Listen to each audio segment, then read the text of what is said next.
Assalamualaikum warahmatullahi wabarakatuh. Sahabat beriman, Al-Quran merupakan mukjizat terbesar Nabi Muhammad SAW yang diberikan Allah Subhanahu wa Ta'ala kepada beliau. Oleh karena itu, sudah sepantasnya nama beliau beberapa kali disebutkan di dalam Al-Quran, baik secara langsung maupun tak langsung. Begitupun di dalam kitab Taurat dan Injil. Nama Nabi Muhammad beberapa kali disebutkan di kedua kitab tersebut. Tapi apakah kalian tahu, nama Nabi Muhammad juga pernah disebutkan di dalam kitab suci Hindu? Apa saja yang disebutkan dalam kitab Hindu tersebut? Sallallahu alaihi wasallam adalah penutup para nabi, sesuai dengan firman Allah Subhanahu wa Ta'ala di dalam Al-Quran.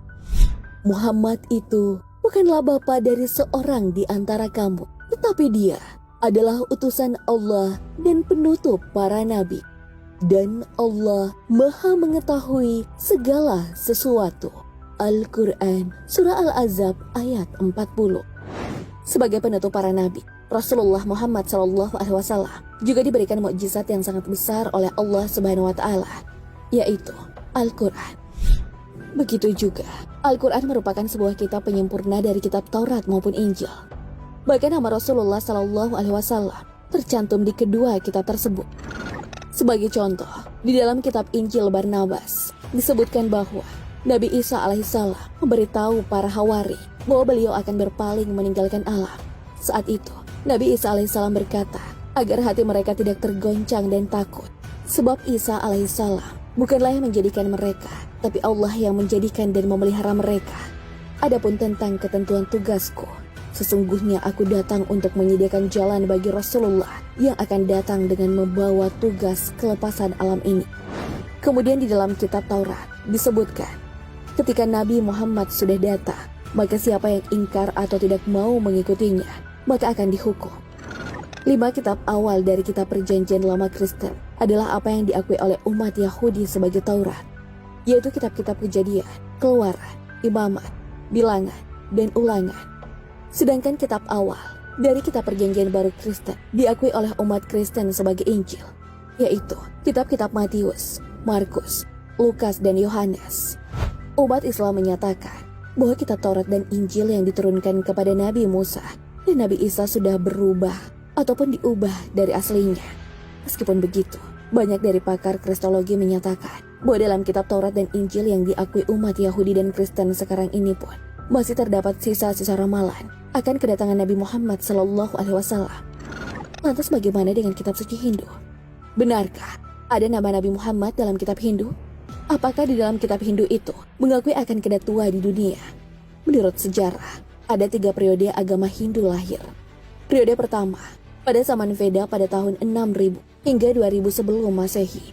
Periode kedua, perkembangan zaman Brahmana, tahun 2000 hingga 1500 sebelum Masehi. Periode ketiga, zaman Upanishad, tahun 1500 hingga 500 sebelum Masehi. Jadi diperkirakan, agama Hindu sudah ada sekitar 6500 tahun sebelum Islam datang. Agama Hindu sendiri mempunyai 3 kitab suci besar, yaitu Vedas, Upanishad, dan Puranas. Beberapa di antaranya disebutkan berasal dari sekitar 4000 tahun yang lalu. Kemudian dari seluruh kitab suci tersebut, kitab Weda adalah yang paling suci. Yang sangat menarik adalah nama Nabi Muhammad SAW beberapa kali disebutkan dalam kitab Hindu tersebut. Dalam hal ini, kitab Hindu mengakui akan kedatangan Nabi Muhammad SAW. Ayat-ayat ramalan kedatangan Nabi Muhammad SAW disebutkan dalam Bhavisya Purana, Pratisarga Parpa 3, Kan 3, Adya 3, Sloka 1027. Arya Dharma akan tampil di muka bumi ini. Agama kebenaran akan memimpin dunia ini. Dia diutus oleh Isi Paramatma dan pengikutnya adalah orang yang berada di lingkungan itu, yang kepalanya tidak dikucir. Mereka akan memelihara jenggotnya dan akan mendengarkan wahyu. Mereka akan mendengar panggilan sholat dan mereka akan memakan apa saja kecuali daging babi.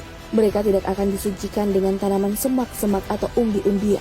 Akan tetapi mereka akan suci di medan perang. Mereka akan dipanggil dengan musalamat, perantara kedamaian.